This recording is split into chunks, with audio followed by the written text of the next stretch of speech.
Welcome back, everybody. Today we are going to be going over the most important, in my opinion at least, content from period two, from that stuff before the American Revolution, pre-French and Indian War really began, which is the meat of this course, where you're going to see that giant DBQ on that center of the course that a lot of students are worried about. This is the best context to lead us into period three and many of the issues in period four into our course.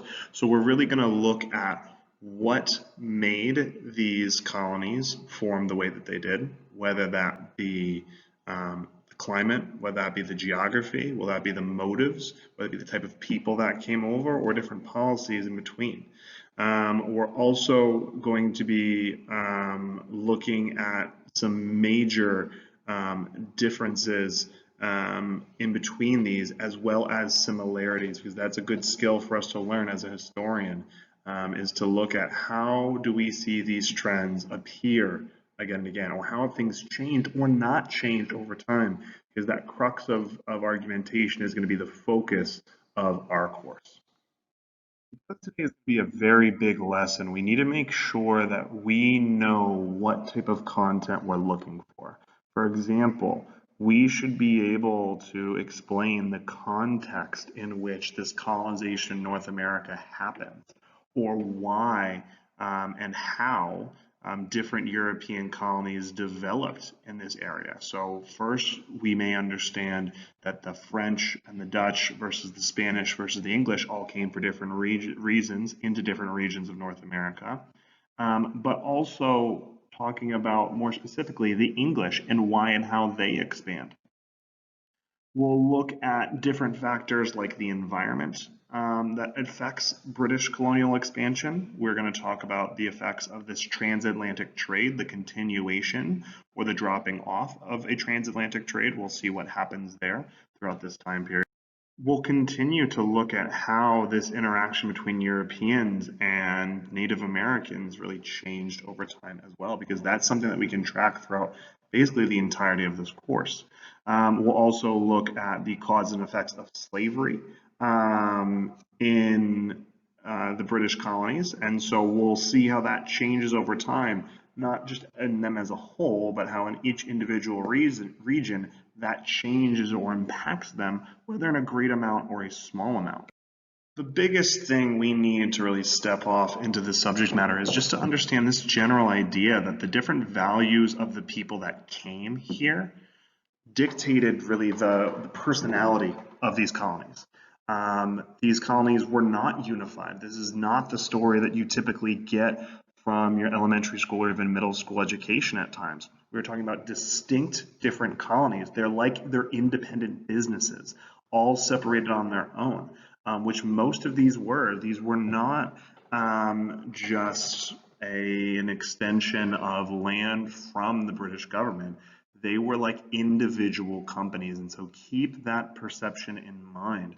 They are being created for the idea of growing profit in many cases. In some cases, they're meant to become a new haven, a new England for people to settle in. That we're going to see a lot of religious motivation. People are trying to literally pick up their world in England and create a better one in their minds in this new world. And we'll also see a little bit of in between all over. So each colony is shaped in their own different model. We talk about these regions into 4 different areas. The Chesapeake region, which is something you may not actually specify in traditional U.S. history courses, but because it's explicitly mentioned in the AP curriculum, it's listed. We need to really define what the Chesapeake region is, the New England colonies, the middle colonies, and then the lower south or the deep south that we will be talking about as well. By 1660, we can see some progress of European settlements. The beginning of this unit, the beginning of this period, is 1607 with the first permanent English settlement of Jamestown being founded down in modern-day Virginia. It's going to go all the way to 1754, which is the beginning of the French Indian War, and so that is less than 100 years away, and we are far from filling out what we know as the 13 colonies. Understand that these come in different phases. As certain colonies become more successful, more people will continue to come over. So when we're really looking at the 13 colonies at this point in time, we're seeing a tight grouping down here in the Chesapeake region around Virginia and Maryland, and in the New England region, modern day Massachusetts, then Rhode Island, and then Connecticut. So we're going to look at this development, this change over time, but we're going to start with our very first region where the first settlement is seen. The Chesapeake colonies, Virginia and Maryland. These are the first two that we're going to look at. Namely, we're going to start with Jamestown in Virginia. This is the first permanent English settlement. Notice that distinction, permanent. There were many other attempts prior to Jamestown, but Jamestown was the first successful, lasting settlement. Now, the other thing is you may not have ever heard of the Chesapeake colonies or this distinction.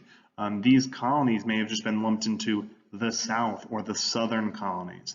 And that typically happens in an elementary school, middle school, or even in a traditional US 1 type of course. But the Chesapeake colonies, we are going to draw this distinction because of how early these are settled compared to the rest of the Southern colonies. Chesapeake colonies are given this name or this distinction because they are formed upon the Chesapeake Bay, this body of water that cuts in to the mainland of what we know today as Virginia and Maryland. This is where the earliest settlements are going to be found, namely Jamestown, named after King James, town of James. And we are going to see that settlement take place right on the water. It's easy to navigate, ship goods in and out. The thought is they're trying to find raw materials, so we'll see how that goes. But also, if this drinking water is fresh, then they can use said drinking water, hopefully, or they can use it for at least watering their crops. Maryland is also going to be founded on the water, a lot of access to the waterways directly, not just Chesapeake, but also the Delaware Bay. And we're going to see this kind of affect the development of where these early colonies are settled. As you saw on the previous map, even up in New England, all of these colonies are settling right on the water, this access to trade. They're not going very deep into the inland parts of the continent because there are natives there. It's undeveloped, it's unsettled yet. So they're going to start with the earliest cities are going to be founded right on the water and move and encroach slowly, when sometimes very rapidly, westward. So let's start with the Chesapeake area. The first settlement that a lot of people learn about if you've studied early colonization in the United States is the Roanoke colony, sometimes called the lost colony, the missing colony. And this colony disappears without a trace. One of the individuals that was there goes back to England to get more supplies, get more help, comes back, they're all gone without a trace. The only thing they can find, they find some stones, they find a carving into a tree that says Croatoan, belief that maybe it's a local island where they went, there was nothing there either. There's no trace, completely disappeared, it failed, it flopped, and there were many other colonies like this. And so because of this, many people started to look for other ventures. It didn't seem that great to colonize in America because these colonies were funded by sort of like we saw back in old European times in the Renaissance, sort of like patrons paying for it. There were people that were investing, there were investors for these that were usually taking on the full brunt of it initially. However, with continual failure and many losses in terms of finances, people weren't as interested in doing it because it didn't seem like a good return on investment. However, there were others that kept promoting the colonies, and then eventually, with the success of Jamestown, new models were introduced and a heavy emphasis was introduced into exploring and colonizing the North American landscape. There was this possibility for wealth that was really the key motive factor in some of these early colonies. Remember, these are independent ventures typically. These are not royal colonies that people are just trying to pick up and add more space. They're doing this for the purpose of money. So that's going to be a huge motivator for a lot of individuals. Think of the 3 Gs that we looked at for why the different European countries settled in different areas. We're going to see all different 3 Gs throughout the New England colonies. They had this desire for taking land, not just for their own wealth, but there was this imperialistic competition between Spain, between Holland and France, Holland being the Dutch, And there was also this idea of trying to spread their own religion. This anti-Catholic, anti-Spanish movement, heavy pro-nationalism in the New World, that people are looking for new ways to accomplish these goals. If you notice, these are the 3 Gs: gold, glory, and God. And there's this movement to expand and grow on this movement in the New World. Despite there being motives and desires, sort of those 3 Gs that we just saw, the huge obstacle that people had to get around was financing these colonies. Queen Elizabeth did not want to spend tax revenue on these colonies, so they were independent ventures. But why would people invest into something that was extremely risky? There was very little return. A lot of people could lose absolutely everything. And so different models were created to thin out the possibility for a negative result or for a heavy loss. And the creation of things called joint stock companies provided financing for these colonies. The joint stock companies are sort of like a very early model of a contemporary history development of the corporate consolidation of a stock system where you can buy a percentage, a share of a company in exchange for finances for funding that company, and then you would also share in that equal percentage of revenue. The joint stock companies essentially work in the exact same way, where an individual would not fund the entirety of this expedition, because if something fails, they lose all of their money. But they say, all right, I'm going to get 9 of my buddies. We're all going to invest in this company. I pay 1/10, he pays 1/10, he pays 1/10, all the way down the line. So if this company fails, I only lose 1/10 compared to having to fund the entire thing. If it succeeds and it comes back, well, then I just split the shares into tenths. Each person takes their own share. If I paid for 50% of it, I would get 50% of the share, but I could also possibly lose 50% in losses if something was to happen. And so this new model encourages more people to invest, because there was a decrease in the likelihood that you're going to lose a very large amount. And in 1606, King James gives the London Company the first charter to establish colonies in America, and they are going to settle the first permanent English settlement in 1607, known as Jamestown, after King James. The London Company is going to come over and settle the colony of Jamestown, and the London Company is eventually going to be renamed the Virginia Company.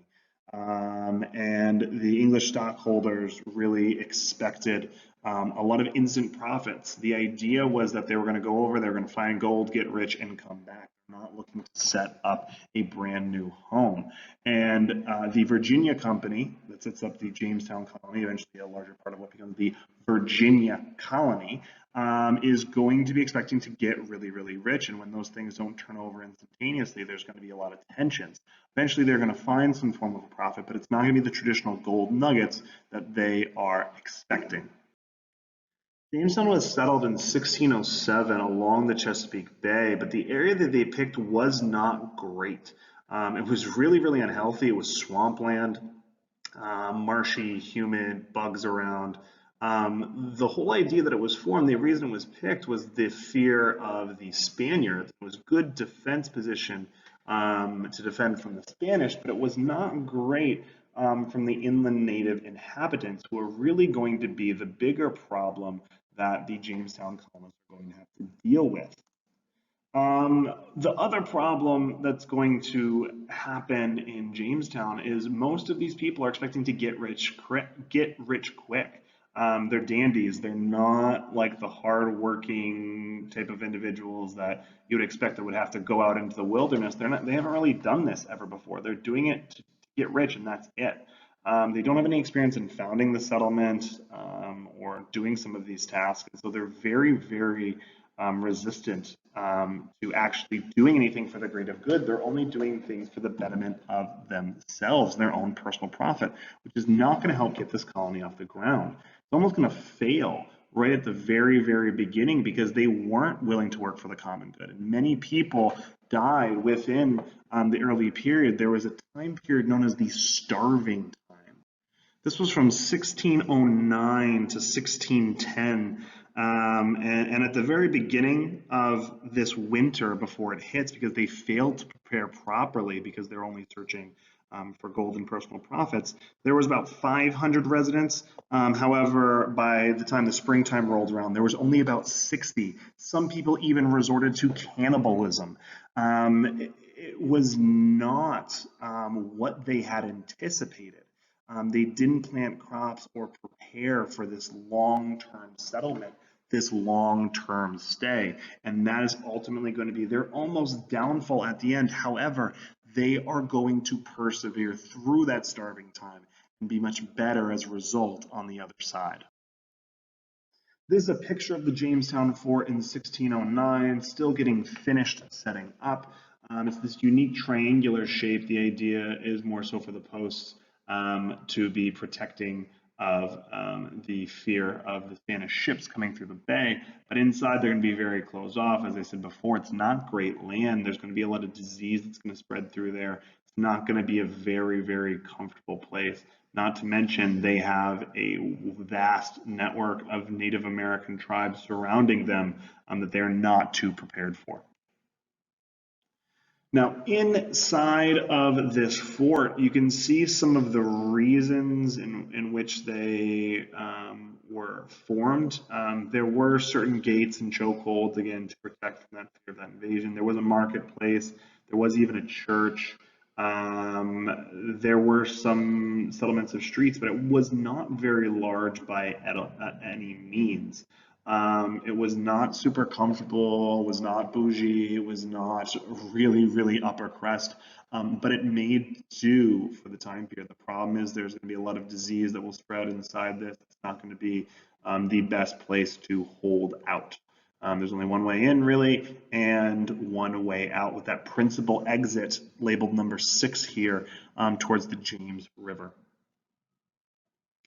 They're going to try to dig and create some sort of systems for protection and mutual defense and some very, very basic irrigation. But again, it's not going to be done in a great way, namely because of the terrain. So they're almost not going to make it through these early years. It's almost going to fail again.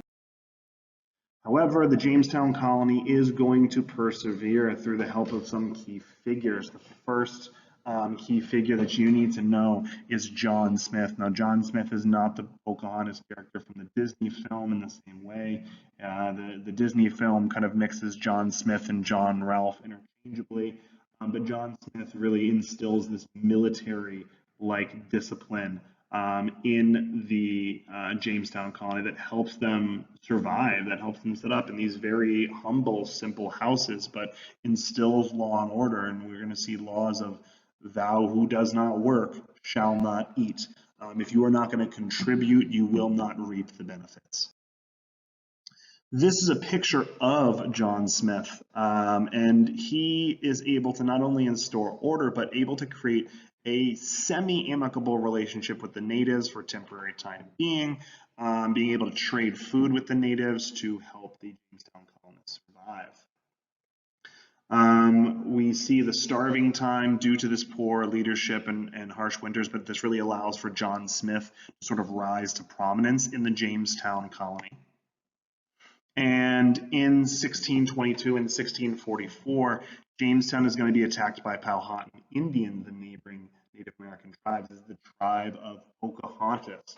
Now, John Smith is not the one who marries Pocahontas. It's going to be a man by the name of John Ralph, although there is some bit of a lore from John Smith's journals, which aren't necessarily the most reliable, but some of the few, if only, remaining primary sources telling us of this encounter. But John Smith allegedly was captured, and that this beautiful princess saves his life, which would have never really happened, and chooses to marry him and run away and love him and all of these wonderful things. But that doesn't really happen.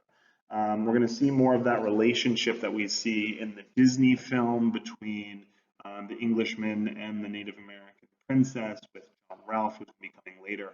right? Another major innovator in the colony that allows it to survive. But the first one we have here is John Smith. But the Powhatan Indians are going to attack for a couple reasons: encroachment upon land, or trade deals, and trying to sort of screw them over a little bit. But also there's this vast misunderstanding of both the natives of the English and the English of the natives, and their intentions in these cultures are going to have definitely a clash.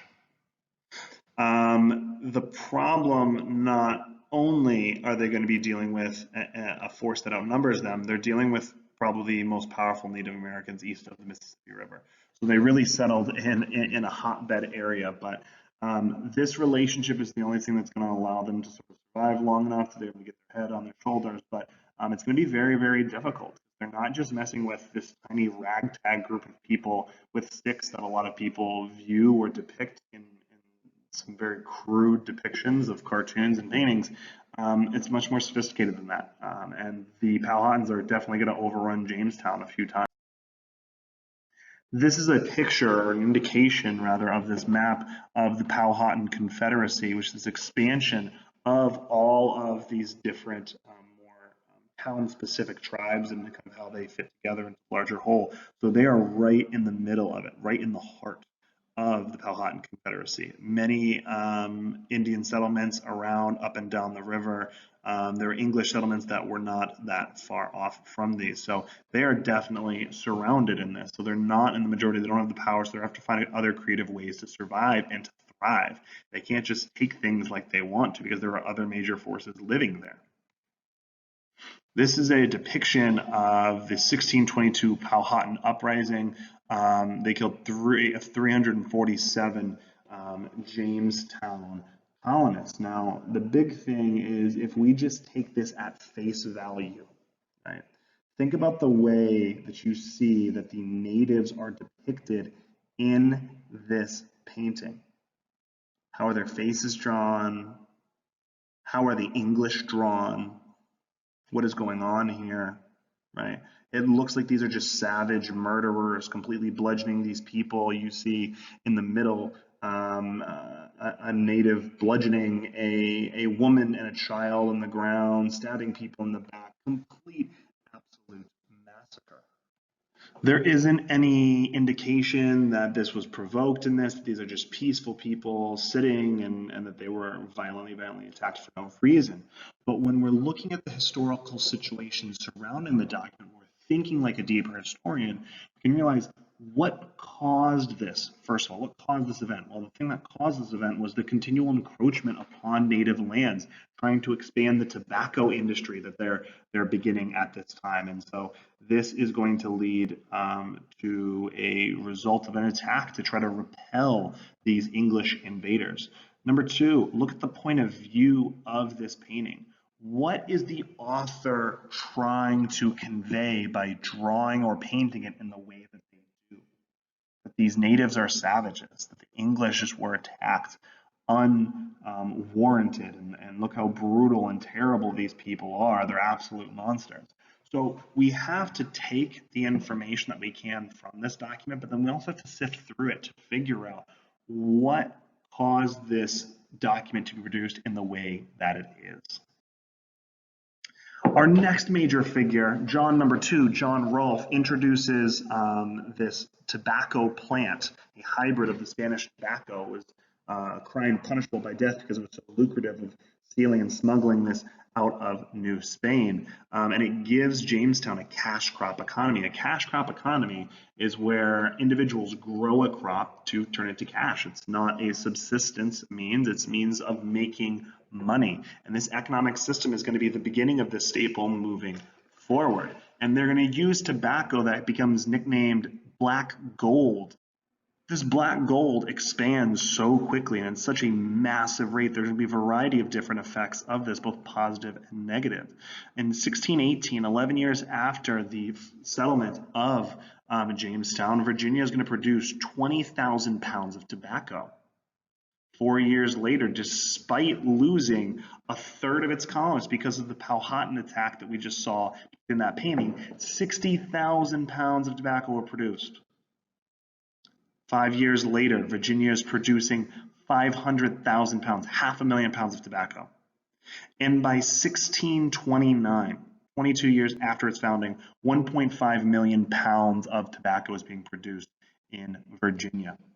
This completely revolutionizes and changes not only the market for tobacco as we see here because of the massive supply, the price goes down, and it strips away this pigeonhole, this deep grasp that the Spanish have, and it increases this market that the English have for this good, and it makes these individuals very, very wealthy.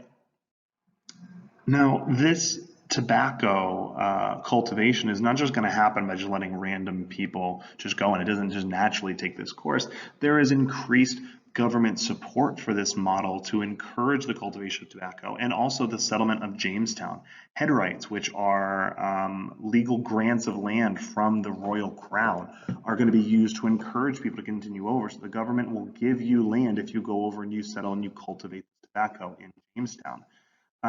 They are going to be receiving a 50-acre lot. An acre is about 100 yards on a football field. Think about this, about 50 football fields are granted for each colonist who paid for their own transportation over there, or for each servant brought into the colony. So if you're bringing over lots of different people to settle into this area, you are going to get even more land. So it's going to allow the wealthy to come over to the New World and increase this massive, massive tracts of land that's going to start producing these very, very wealthy individuals in the colonies. Now, remember, what are they doing? They're coming over here for cultivation of crops, cash crops, kind of massive tracts of land we eventually call plantations. Now, we're not at the full-on African slavery system yet, but that will be coming.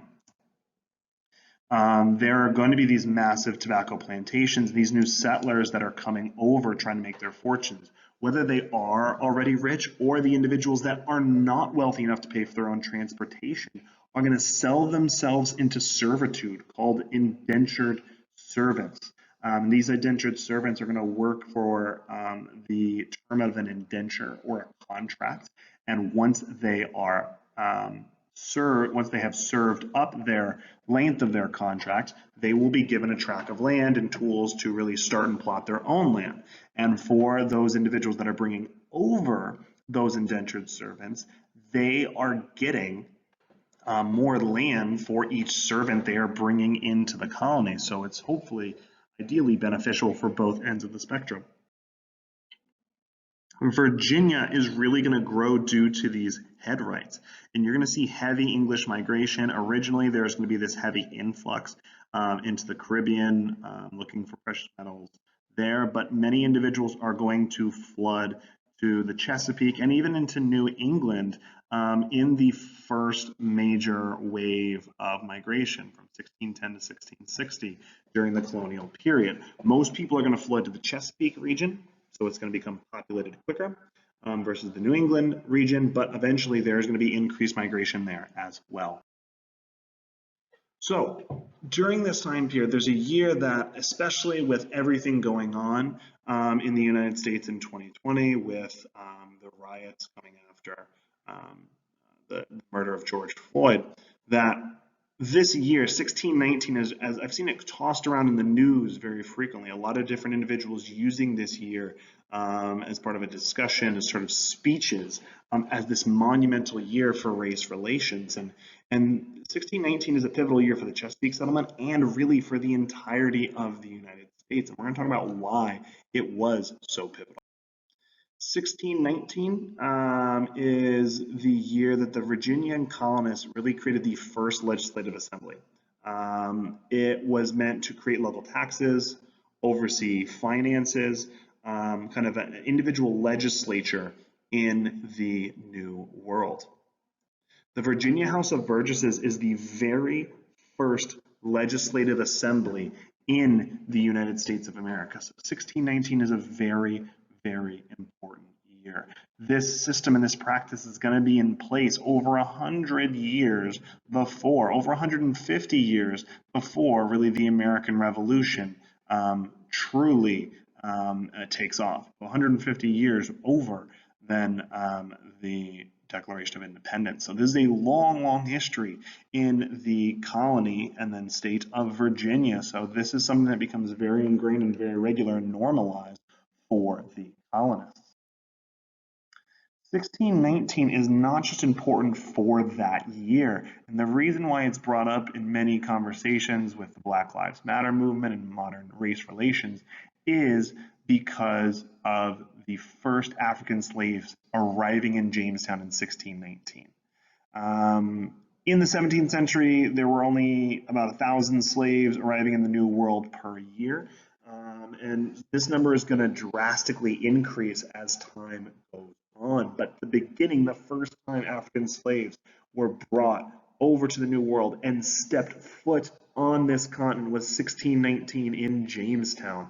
And so because of that, that is going to be a huge landmark for us. We can argue the civil rights story begins now. This is not something that's just Martin Luther King, right, way in the 1960s, or even arguably in the 1950s, but we are talking all the way back in 1619. This discussion of race and race relations must begin now. By the time we get to the 18th century, so the 1700s, 5.5 million slaves arrived in America. So there's going to be this massive increase and this shift towards the reliance on African slavery, and we have to really talk about the most important why. We will get there for sure, but this is going to affect colonial development. This is going to be heavily used to cultivate these cash crops. Originally it's going to be black gold, which is going to be tobacco, and eventually shift to white gold, cotton, after the exhaustion of soil by the tobacco plant. And so there's going to be this change in growth over time. By the time you get to 1860, the year the Civil War, we could say, begins with the election of Lincoln and secession of the Deep South. 11 million slaves were brought to the New World, and before 1831, right around the nullification crisis under Andrew Jackson, more African slaves came to America than Europeans. So there is higher matriculation or movement of African slaves to America than there are Europeans coming to America before 1831, and that is an alarming statistic. So this is going to be a massive, not just a side note, not just a little sidebar detail, a key component of understanding what is going on in the colonies. You must understand, discuss, and explore slavery, which we heavily will throughout this time period. You're going to see slaves being brought primarily from the western coast of Africa. From an economic point of view, it is the geographically closest place to get people from, get laborers from, and get them over to the New World to cultivate these crops. Now, a bulk of them are going to be sent to the West Indies, and then there's going to be a heavy amount sent to Brazil, but slowly there is going to be this shift where the deeper call and desire for African slave labor is going to shift more towards the southern colonies. As we look at this period all the way up to the end of it, around 1750, on this graph, 1754 for our terms being the French-Indian War, we see a drastic change in demographics, the people here. Notice these three lines, the white population, the black population, native population. So back in 1610, 3 years after the settlement of Jamestown, you were going to see a steady increase of the white population and then a large spike as things go up. You're also going to see a subtle increase of the black population, slaves, obviously, until we get around the 1700s, and then there's going to be this big spike, and so we're going to look at what causes this huge spike.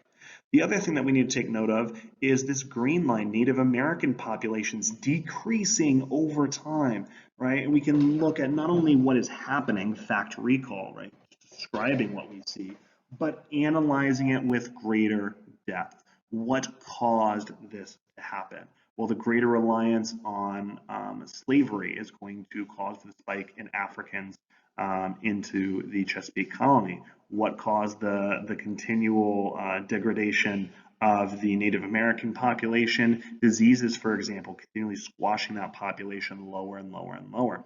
So these are certain changes that we can see and we can trigger throughout the time period. What causes the increase of whites? Like the headright system of encouraging people to come over. So there's these effects, and it's not just looking at the data and saying, what does it say, but why does it say that, right? That's the key for AP US history. Despite all of the profits from the tobacco industry, Virginia is still a really deadly place to live, and that's important to understand that these colonies are not just kind of kumbaya, everybody's doing great, everything's fine. It's a lot more complicated than that. You have many people dying from diseases. There are numerous Powhatan Indian attacks. Indentured servants were treated so badly and cheated out of their land when their servitude ended. Some people were put in such terrible condition that they died because of them, and so they never actually received that end, or even at the very end of their contract, they were never actually given said land. And the other interesting thing to note about Virginia is that there were very few females. There was a 6-to-1 male to female ratio. And so it made it really difficult for families to be around and for reproduction, because no matter how hard these people may try, 2 men don't make a baby, right? So that is something that is so simple about the type of people coming over. And why are they coming over? They're coming over just to get rich quick. That's the general purpose. So they're setting up this land to become these wealthy individuals. And so there's not going to be a massive amount of women in the area, very, very limited, which is going to cause some contention between the upper and the lower classes, because these women are going to heavily marry the upper classes individuals rather than the lower classes. And there will be some class tensions here for sure. In 1624, James I dissolves the Virginia colony, and Virginia becomes a royal colony instead of really a private enterprise.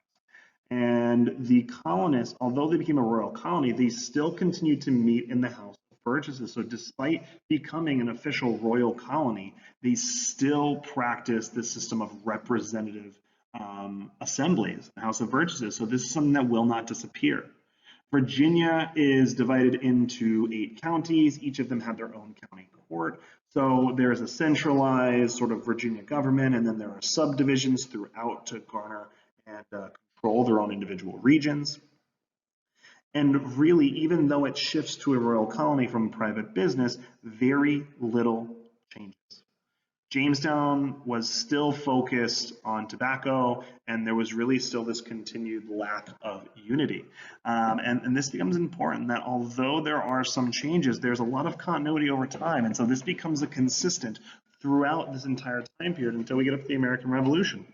So when the British try to change these principles, it is very, very alarming, where people, along with their fathers and their fathers' fathers, have lived under this system for so long that how can you try to strip away that from this now? The colonization of this region is going to continue in a very similar pattern, where people are settling along waterways because the access of travel, trade, commerce makes it very, very easy. Also, needing irrigation, needing water for your crops, it's going to make it easy access. Settling along the James River, for example, or any of these offshoots. The Maryland colony just north of Virginia, which we have yet to talk about, is going to settle in very similar means. But we can see some subtle differences even in the name, right? The Virginia colony named after the Virginia Company, Jamestown named after King James, right? We're going to see some, even in the naming, there's going to be a different emphasis on religion, which we didn't really talk about with the Virginia colony, as it wasn't as large really much of an emphasis. But in the Maryland colony, Maryland, the land of Mary, it is going to be a very different relation. The Maryland colony becomes a refuge for Catholics, which makes it very, very unique, and you don't really see this anywhere else in the colony. So there will be a minority population of Catholics in the New World. They will still be present. This whole colony was really initiated by Sir George Calvert, or he goes by Lord Baltimore, which the city of Baltimore is named after. And it was really a safe haven for these English Catholics that were being persecuted in England. And so again, we can see a religious motive, fleeing for religious motives. In 1632, Charles I grants this charter for Maryland, and so although this is opened up, maybe this becomes this original practice, you also need an economy to keep this colony running, to make it profitable, to give it a reason to exist. And so in order to recruit laborers, Lord Baltimore required, mandates toleration amongst Catholics and Protestants. Notice that is not religious toleration of everybody, but select toleration. Those that believe in the divinity of Christ. So Catholics and Protestants are both allowed in this and required to accept each other and allow each other to tolerate. Religious Toleration Act, that's called.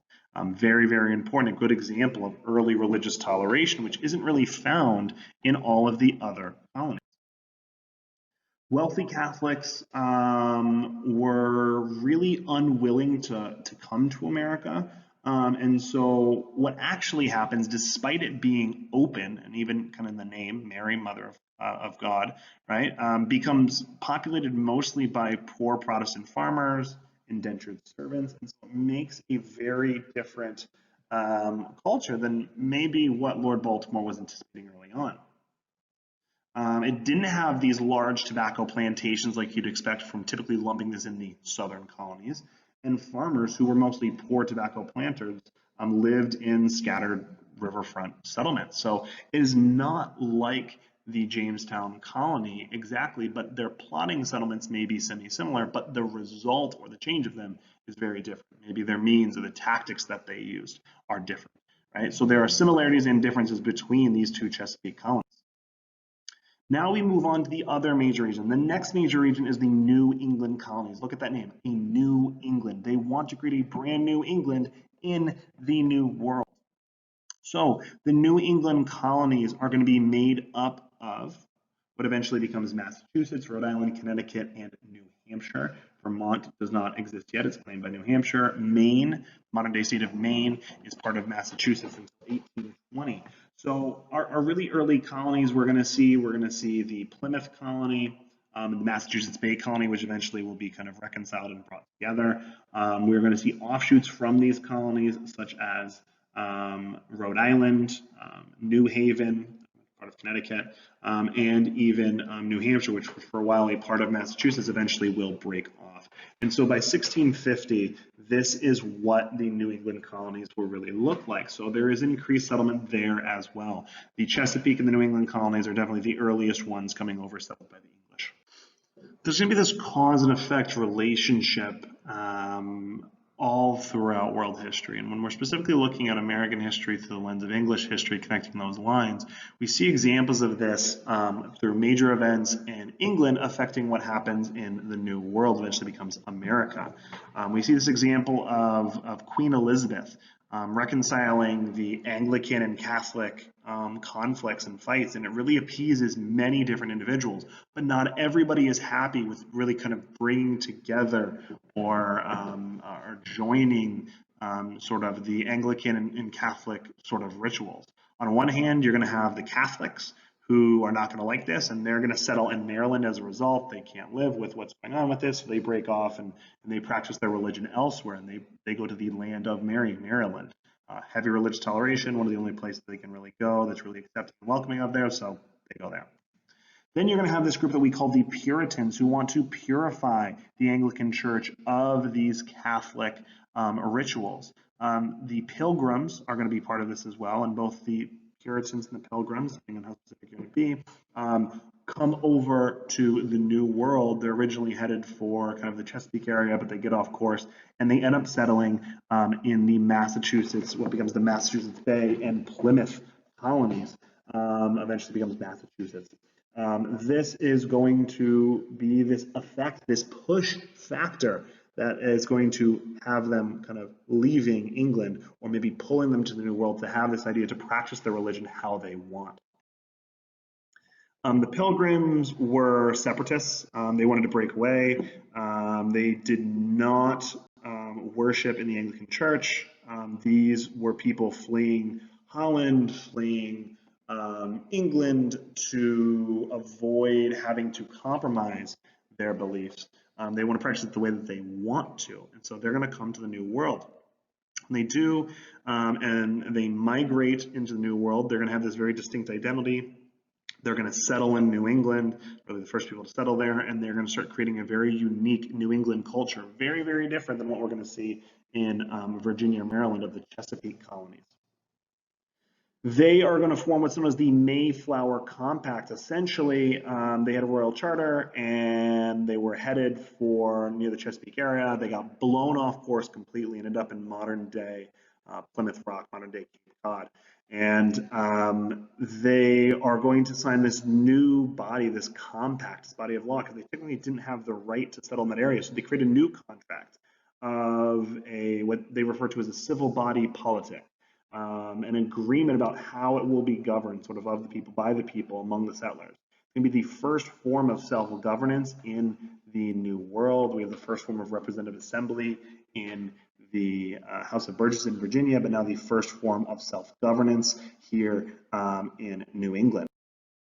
And this settlement, they're not all going to be heavily unified in the same way that the Virginia colony is not going to be totally unified right away. They're going to be very unique. We have the Massachusetts Bay Colony, the Plymouth Colony, the Rhode Island Colony, Connecticut Colony, and even the New Haven Colony. And so these are going to sort of merge together. New Haven and Connecticut are going to merge together. Massachusetts Bay and Plymouth are going to merge together into the states that we know them today.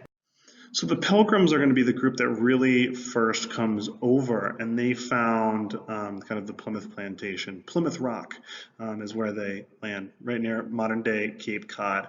In 1620 is when they're going to land, so it's going to be a little bit after the settlement of Jamestown, but still in the relative same time period, still very early.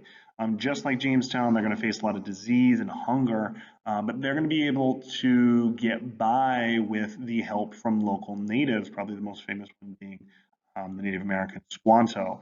And we typically hear this story when we talk about the idea of the origins of Thanksgiving, and that the Native Americans and the English settlers helped each other get along, and everybody held hands, kumbaya, everything's great. But what they fail to really recognize or mention that this was more of a military alliance. They joined together to take out and slaughter a rival tribe, and that they were celebrating their war victory together. That this wasn't just them kind of going together and all nice and happy. There's also a lot of conflict that will happen in the future.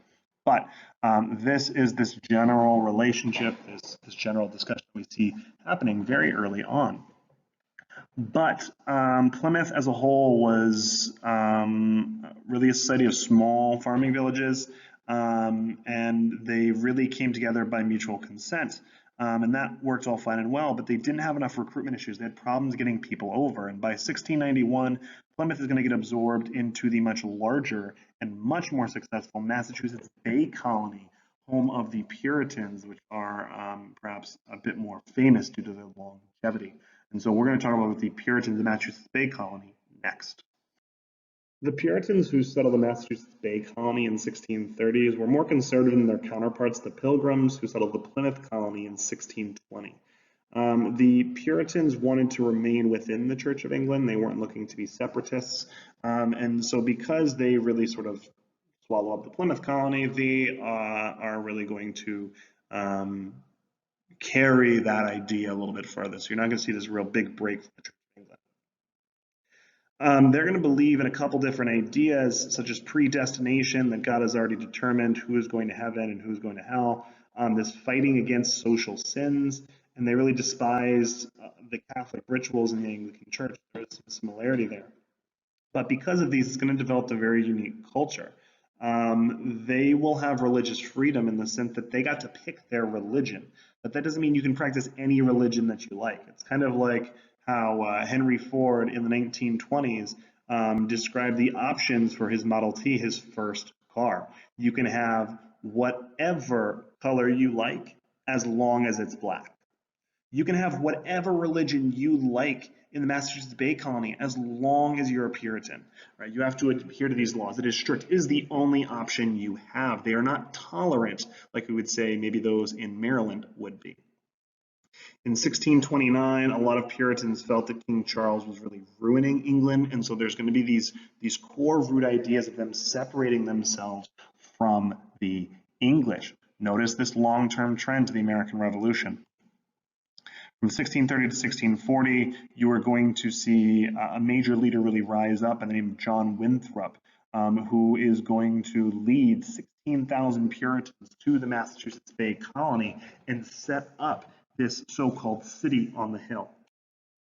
Now, the Great Puritan Migration is going to bring people all over into the New World, but namely, they are going to be settling in New England. And we're going to see heavy settlement along what's referred to sometimes the North Shore.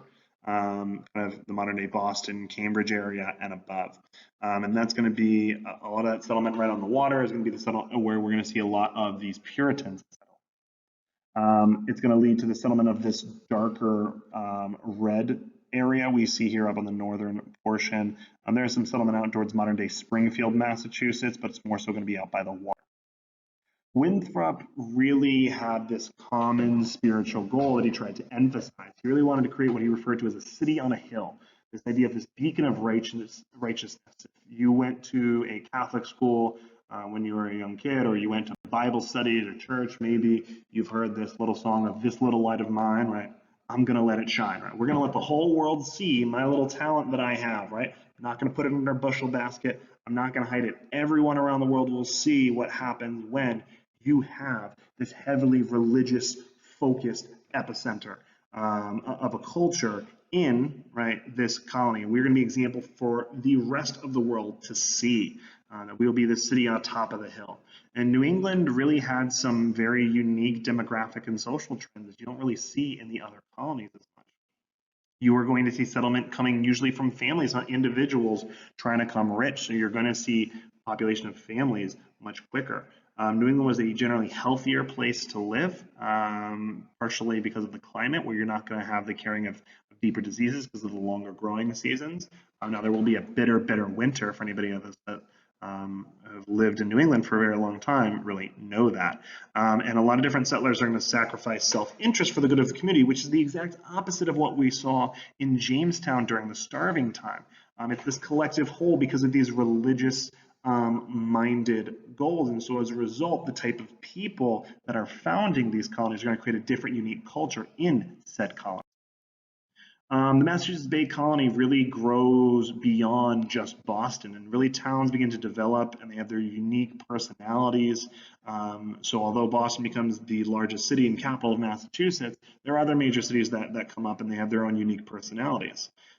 You are going to see each town that becomes independently governed by the local church members. The congregation or congregationalism is going to be used, where the congregation, the church members are really going to control their local government, representative government. They're going to allow voting by all adult male church members. Women and blacks could join, but they could not vote inside the church. So this is very unique about this levels, right? There is the series of privilege when you have to be part of the congregation in order to be part of the church, in order to have really a say in society, number one. And number two, even if you are, there are stipulations about who is considered equal in that society. Officials really were responsible to God, not their constituents. So it didn't matter what the people wanted. It mattered what, in their minds, God wanted was interpretation that causes some issues for sure. We can see maybe some future nods to the Salem witch trials for those of you that know about that. These New England town governments were autonomous. They kind of had their own thing going, and many people participated simply due to the common religious values. The Massachusetts Bay was much more peaceful than the other colonies than we're going to see. They passed different legal codes called the Laws of Liberty in 1648, protected this idea of rights and order, so there was a heavy structure in society. They created civil courts in order to maintain order, mediate any differences that they had between them, and so it's going to allow that structure to allow the New England colonies really to grow, especially the Massachusetts Bay Colony. However, the important thing to really emphasize, and I mentioned this earlier, is the Puritans were not religiously tolerant. They had religious freedom to choose their own. And a best example of this is going to be Roger Williams. Roger Williams is going to be kicked out of the Massachusetts Bay Colony in 1636, and he is going to settle and found the colony and eventual state of Rhode Island. This idea of dissension, that there are people that are disagreeing with the church. There's going to be a change over time that's going to lead to the formation of different groups and different splinters in New England, and Rhode Island is probably the best example of that. It's the whole reason it's founded. Roger Williams is preaching things not necessarily in line with what the clergymen are acceptable with, that is disagreeing with some of the things that they're saying, and so as a result, he is kicked out, he's shunned from the community. This is a common practice of the Puritans. If you're not with us, you're gone. He was questioning really the validity of the colony's charter, because the land was not bought from natives like the original charter had really laid out. And he really was pushing this idea of this liberty of conscience, where God, really not the leaders, could punish people for their wrong religious ideas. So if there was a wrong religious idea, this was God to deliver this punishment. Man did not have that right. That if you have something in your conscience that tells you what is right and what is wrong, you have the duty to follow that, even if that is different than what other men say. That it's not up to other men to choose. This is up to the idea of God, this conscience that is put in you. Not really going to fly with Puritan leaders. He's kicked out. You also see Anne Hutchinson. Anne Hutchinson is also a great individual. She is also banished to Rhode Island. Roger Williams sets up a town called Providence, the current day capital, and Anne Hutchinson is going to be kicked out. She is a woman, right? Number one, who is preaching, taking a huge role. That's not going to fly over a lot of people, but she also believed that she was divinely inspired by God. She believed that converted people are not subject to man's laws, but only subject to the laws of God. She challenged the Massachusetts Bay's religious leaders, and this is not going to fly well. Similarly to Roger Williams, she's kicked out, and she forms a town called Portsmouth, Rhode Island, the first two towns that eventually will conjoin together and create the Rhode Island Colony, a colony based on dissenters. And that tradition is going to continue. You could argue all the way to this day. Heavy emphasis on independent thought, individual liberties. After absorbing Portsmouth and the Massachusetts Bay Colony, the colonies in New England really grew because of dissension, because of separation. You're not only going to see the Massachusetts colony, you're going to see the New Hampshire colony breaking off of land that was the Massachusetts Bay Colony, Rhode Island, which we just talked about, also Connecticut. There was for a time period where there's the Connecticut colony and the New Haven colony, but eventually these will be reconciled into one single colony. Now, notice we're not going over every single colony in depth, but we are mentioning that these things did happen. Right? Because of the flexibility in the course design, I can give you whatever example that I feel best suit this explanation, but we will mention each one of them. New Hampshire was formed in 1677, for example, grows very slowly. It was really dependent on the Massachusetts Bay Colony. Eventually, we'll hear that slogan, live free or die, Patrick Henry in the American Revolution, but for now, we're not really going to talk about New Hampshire very much. The Connecticut colony was formed in 1662 because of the fertile lands that they find there. It really resembles the Massachusetts Bay Colony. What is unique about the Connecticut colony is they do pass the fundamental orders, which is kind of this model of civil government based on religious principles. It was really one of the first written constitutions in American history that can be used more so for the future foundation. New Haven is a major city now, but at the time it was set up because the Puritan leaders wanted a colony that was much more closer in the relationship between church and state. And so there's going to be some differences between the Connecticut colony and the New Haven colony, but eventually these will be reconciled. Rhode Island, we already talked about, is really drawing in independent colonists who practice religious toleration. Not religious freedom. Religious toleration, religious freedom are very different. So this could be a similarity between Rhode Island and Maryland, where there are toleration expectations. Or eventually, once we get talked about it, Pennsylvania as well. So this is what we have in the New England colonies by 1650. Eventually, Connecticut will come together with the New Haven colonies. But we have Connecticut, we have Rhode Island. Eventually, we will have the Massachusetts colony and the New Hampshire colony. So these four making up the New England colonies. Vermont does not exist yet. It's part of New Hampshire, as Maine is a part of Massachusetts. Those are not, even though they will be states, they're not states or colonies yet. So what you can do to really check your understanding, and a great way to break up your notes to make sure after everything that we just took time to go through to really break down could help you, is to look at how these different regions relate together, right? What are similarities and differences? I want both. I want you to think about both. Political. Are there any political similarities between these two? Right? For example, I could help you out there with, there are systems of trends of democratic or republican ideas. Maybe we see the congregationalist system in New England, and so kind of first democratic governments, and maybe we see representative assemblies in the Chesapeake region in Virginia, and that being very similar. But there are differences in the models that they're set up, Maybe there's differences in social structures, economic models between the two, right? You can use your outside knowledge, your background knowledge to help fill in this chart, but I really want you to be able to think about it. So this would be a good practice for you to stop to do and pause the video right now.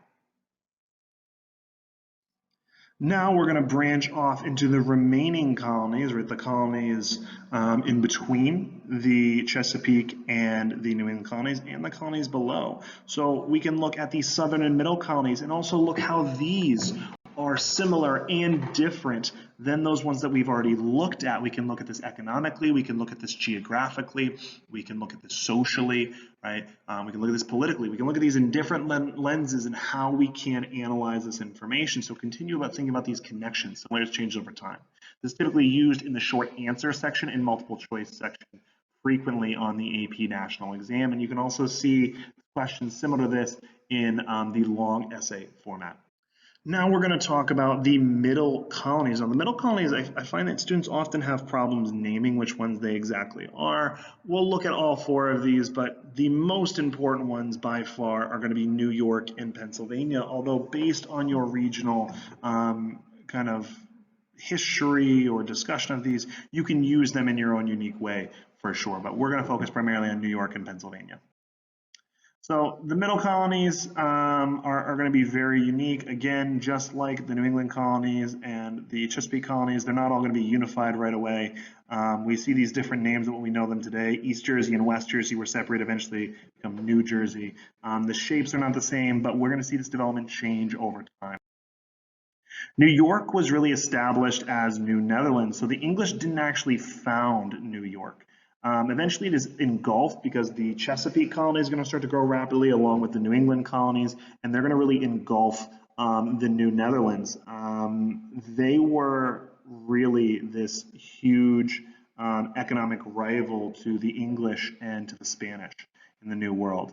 However, it's not going to be as largely populated as even the English, let alone the Spanish. And so it was very, very small populations, but what was unique about this population is they were extremely, extremely, extremely diverse. You have people from all over. You have Finns, you have Swedes, you have Germans, you have Africans, you have the Dutch living there, so very, very diverse in this region. And in 1664, the English fleet is going to capture the colony with very little resistance.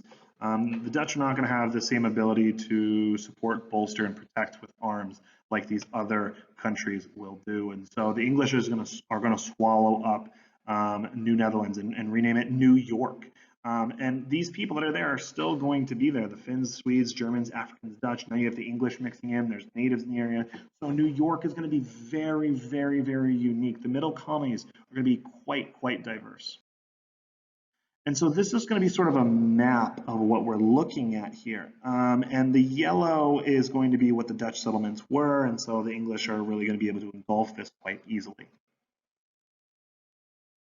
Now, the one we're going to be focusing on particularly, it says New Amsterdam, right here, New Amsterdam City, New Netherlands. New Amsterdam City is going to become New York City as New Netherlands is going to be renamed to New York. And we're going to see the naming of different colonies based off of the different rivers that are named as well, and the different people that are found there. And so we're going to see that development. The colony of New Netherlands and what eventually becomes New York includes what is modern day New Jersey, Delaware, and even chunks of Maine, claims that the Dutch had up in Maine, all transferred to the English. And these become personal property of James, the Duke of York, which is where this really gets its name. But what's important to understand, again, personal property, right? These are like businesses. These are lands these people own, and that's why they're going to develop so uniquely. These are not going to be massively cohesive and conjoined. They will be largely independent, and that's going to come through in their personality, their economy, their social structure, and everything in between. The inhabitants that lived here didn't have any political voice beyond the local level because it was personal property. This didn't have the same sort of system set up as other regions. And James really gained very little profit from this colony because of the way that it was governed. Next, we have on our list the colony of Pennsylvania. And Pennsylvania is founded by a radical religious sect known as the Quakers. When we think radical, we usually think violent, which isn't necessarily the case. Radical just means extreme for their time period. And the Quakers were given this name because they believed that the only person they really feared was God. And you see this emblem of the Quaker oats modeling a Quaker after them. And the Quakers quake for no one or fear no one but God. The Quakers believed in this idea of inner light, that they reject this concept of original sin and predestination, that everyone is more good on the inside rather than the hell and damnation that they heard in the Puritan religion, for example. They believe that each person could communicate directly with God, so this heavy institutionalized church, maybe like even the Catholics, didn't appeal to them either. They also all believe that because everyone had this inner light in them, this light of God in them, that all people are equal in the eyes of God and can be saved. And conversion was really this essential piece to faith, but everybody could have been equal.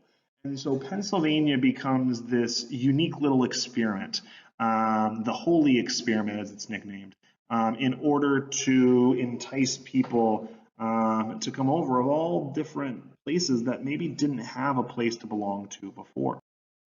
This holy experiment started by William Penn, who Pennsylvania is named after, is going to allow for the Quakers to settle there, who were persecuted in New England for their beliefs. And so even though they come over to the New World, they're going to leave New England, they're going to move and settle a different area.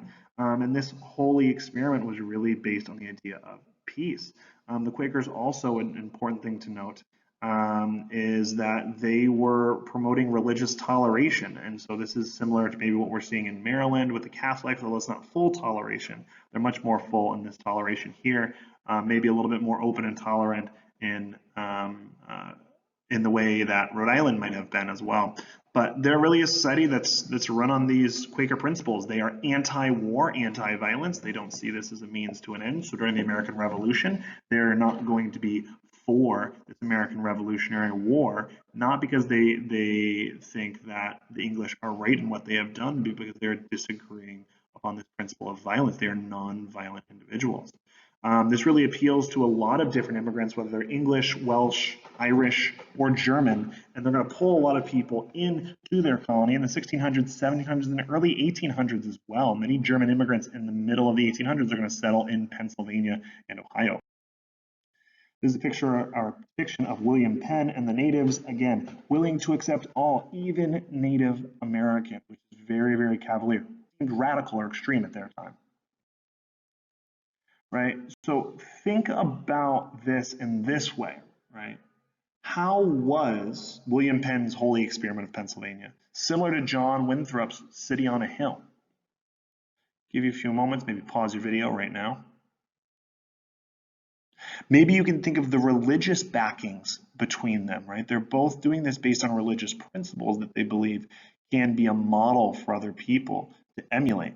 But also at the same time, they're very, very different, where you're going to see heavy toleration in William Penn's holy experiment versus Winthrop's City on a Hill is going to be much more strict in that regard about this is what it should look like by following this Puritan model. So there are similarities and differences depending on how you want to argue, and seeing those threads is super important, of course.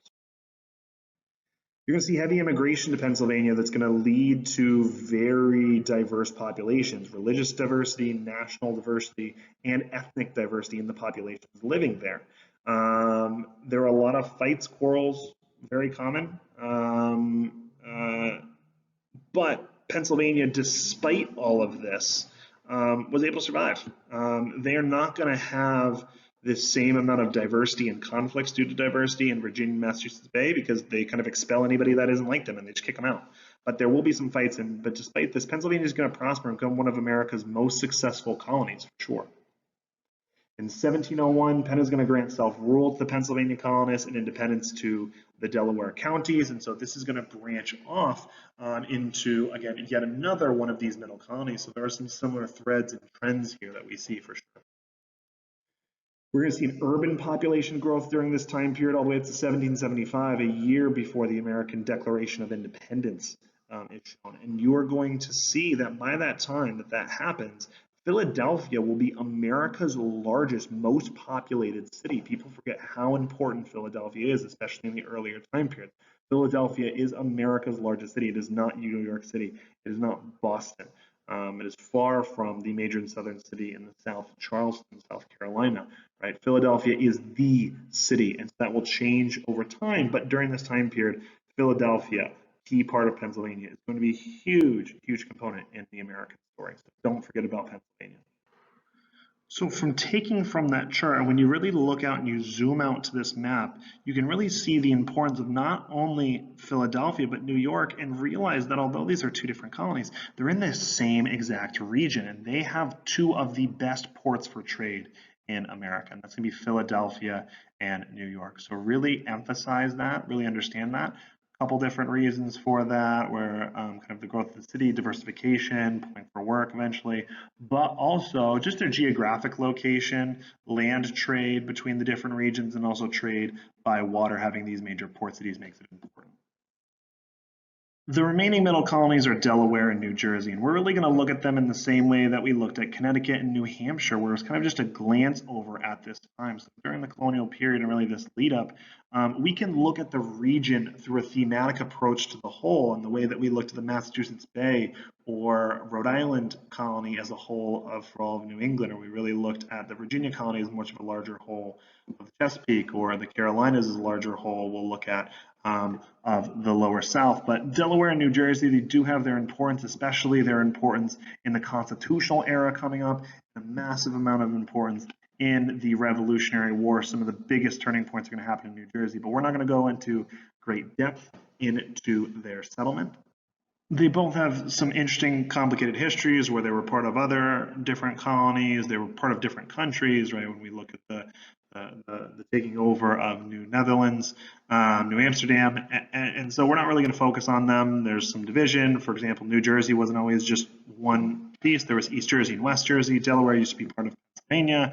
Jersey is part of New York. Eventually, they were given their own land, and so they will have their different roles economically and politically, but that's mostly going to be seen heavier in the later periods when we look at period 3 and period 4, when we look at something like the first states to ratify the Constitution, Delaware being America's first state under the U.S. Constitution, New Jersey, major battles in the American Revolution, and then also playing major roles in the Constitutional Convention. So we're going to talk about these more when they become states in the future. Now we move on to the lower South, below Virginia, what's going on there. The lower South composes itself of North Carolina, South Carolina, and Georgia. There's even some English colonies in the Caribbean used for slave trades, but when we're talking about the 13 colonies, it cuts off at Georgia. The Carolinas relied on slave labor and agriculture for sure, and so they looked like the Chesapeake colonies in that lens, right? That they were coming over for cash crops. However, they were quite different.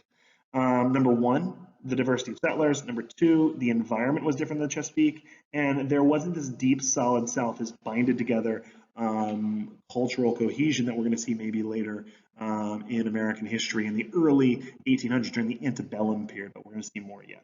And so the land below Virginia settled in a very unique way. In 1663, Carolina was granted a charter to 8 different proprietors who were basically given this land for their loyalty to the crown. These proprietors were heavily influenced and inspired by John Locke of the Enlightenment, these ideas of life, liberty, and pursuit of happiness. And they really create a government that is led by the wealthy lawmakers, but with a veto power for average citizens.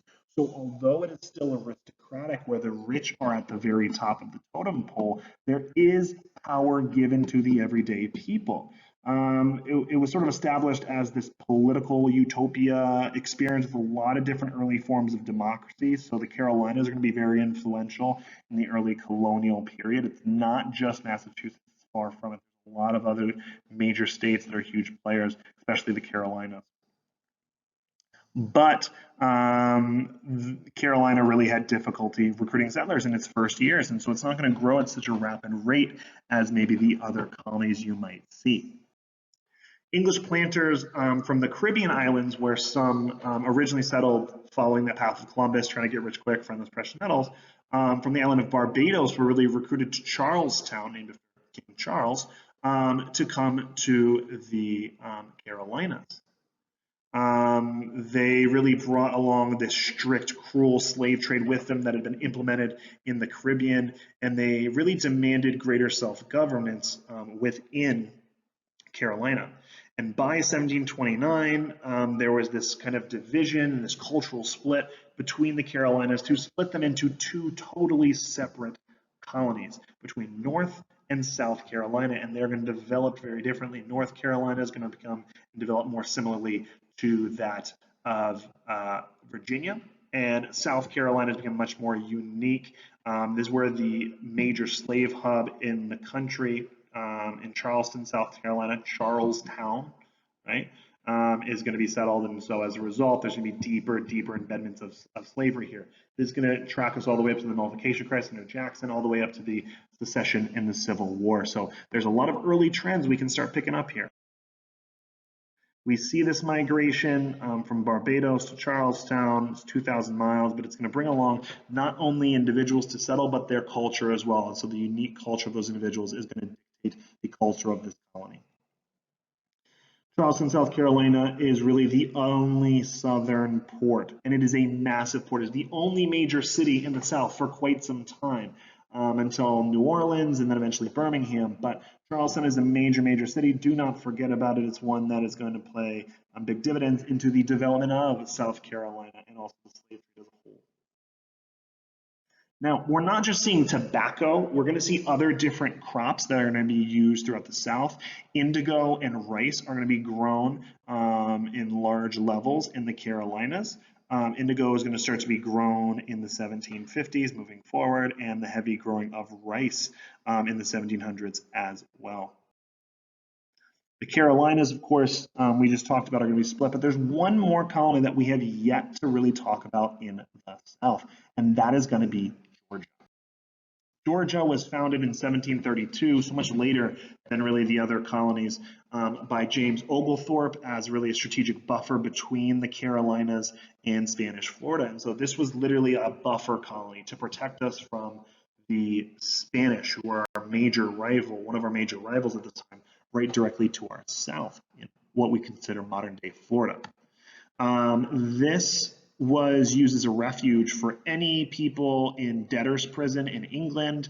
They were able to pull out any people, the lowly, criminals, the impoverished, take them, we're going to chuck them down in Georgia, and they're going to be our first line of defense, our border between the Spanish colonies and the rest of the colonies. And so they were kind of, in an awful way, sort of developed originally as the sacrificial lambs. But this is going to develop a very unique, diverse colony in Georgia as well, because of the reason that it was founded. By 1751, Georgia was a small colony. There was a slave-owning plantation society inside of it. So although it is small, it's very developed around one sort of crux, which is going to be the slave plantation systems in the middle of the 1750s as we gear closer to the French and Indian War. Many of these English colonies were created by royal charters, but eventually some charters granted land to individuals, and we see a lot of these proprietary colonies in Maryland, Carolina, New York, New Jersey, New Hampshire, Pennsylvania, and Delaware. So although we didn't really talk about some of these in depth, such as New Jersey, New Hampshire, and Delaware, they are still influential, and that's how they're going to really draw people in. Lord Baltimore pulls people in, Catholics as a kind of a haven for Catholicism, as we've seen in that example as well, right, to get people to come into their colonies.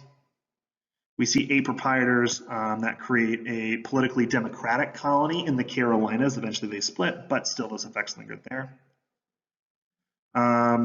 One of those was a secretary of John Locke. So we see these heavy emphasis of the Enlightenment ideas in the Carolinas very strongly, which are going to be used to justify the actions in the Revolution.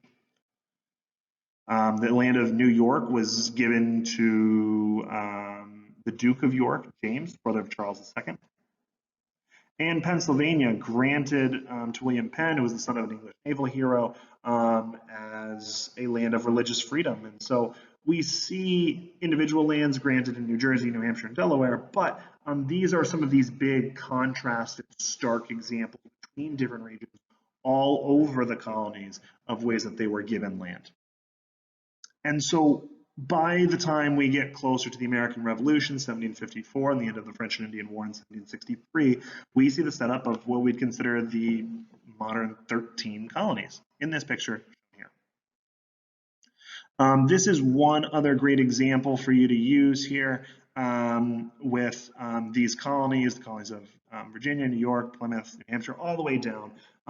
What their purpose was, when were they founded, who was their key founder, what was their major export, and what was their population around 1700. Things we can track and change over time. And we'll go into other videos a bit deeper into maybe some of these colonies that we perhaps skipped over seemingly. But again, remember, it's not so much that you know every single colony, but know the colonial regions as a whole. But you may want to know one or two major colonies from each region, which is the way that I covered it. All the colonies, really, when we're looking back at everything we looked at today, every single one of the colonies faced an early struggle to survive. We see a lot of distinct regional differences that intensified and really do persist throughout the entire colonization period, leading up until we get to the revolutionary phase. And it really was not until the American Revolution that the colonists began to really see themselves as this distinct American people. So for this entire time period, they viewed themselves as British, just British people living across the ocean. That's really important to understand because it takes some time to really break that separation, that mold, and that thinking. A lot of people like to use that term American, but we really have to think about, when do the Americans really become American? Is it the Declaration of Independence? Is it the end of the American Revolutionary War? Are ideas and seeded developments happening throughout this colonial time period? Where does that really begin? And lastly, just for things you think about for closure, right? Maybe you want to think about, did any of these colonies really live up to the expectations of their founders? What about Virginia, the Massachusetts Bay Colony, the Carolinas, Pennsylvania? And also maybe what colony would you have chosen to live in if you had that time? Where would you migrate to? Because a lot of people migrating out of England. Now, these are just things for closing, for thinking, for cool down. Obviously, there's a lot of information. It's a very long video, but this is going to help you really get a good grasp on this key start that covers so much content on the colonial developments, which is something that usually students are trying to get a good basis on. This will help build into period 3 and 4 of this course where the meat of this is really seen. This is something I spent a lot of time on because it's something very, very important to this course and really to all of U.S. history. So if you have any questions whatsoever, feel free to drop a comment down in the section below and I will get back to you as soon as I can. Peace.